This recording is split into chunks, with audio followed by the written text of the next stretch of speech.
Chapter 5. Pirates in Town. It was night, and there was a thick fog in Port Royal. Through the fog came a ship, a tall, black ship. It carried the skull and crossbones. In her bed in the governor's house, Elizabeth tried to read. She couldn't sleep. She saw the fog, and she thought about the pirates and the ghost story. Down in the town, Will left the store and stood in the street. Everything was quiet. Too quiet. In his cell, Jack sat and thought. What could he do? How could he get out of this place? He looked out at the harbor and at the fog, but he wasn't afraid. Suddenly, there was a loud noise from guns. I know those guns, Jack thought. It's the Pearl. He heard the guns again and again. Jack looked down at the town. It was on fire. Smoke came from the houses and the stores. People ran out into the streets. And then, out of the smoke and the fog, the pirates came. They ran through the town with their guns and their swords and their knives. They started more fires and carried things away from the houses. Will ran back into the store and took a sword and a knife. Then he went outside again. Elizabeth, he thought. I have to help Elizabeth. He started to run to the governor's house, but he didn't see the man behind him.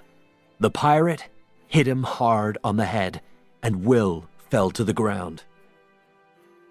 Upstairs in her room, Elizabeth looked out her window and saw the fire and the smoke in the town. Then she looked down and saw two pirates at the door of the house. What could she do? Where could she go? One of the pirates looked up. Ragetti was very dirty, and he only had one good eye. With it, he saw Elizabeth. Look, Pintel, he said. Up there. Pintel looked up and smiled. The pirates ran up the stairs. Elizabeth was afraid and quickly closed her bedroom door. The pirates hit the door again and again. After some time, they broke the door and went into the room.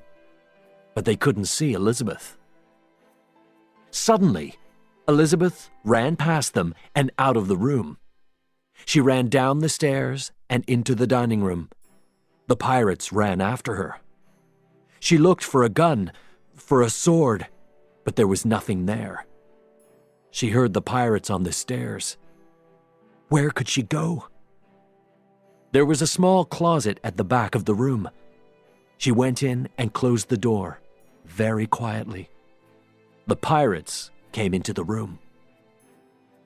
Come out, little girl, called Pintel. You have something and we want it. The gold is calling to us, said Ragetti. Come out. In the closet, Elizabeth didn't move. She had the gold medallion in her hand. And then, suddenly, the door opened, and there was Ragetti. His one eye looked at her. Hello, little girl,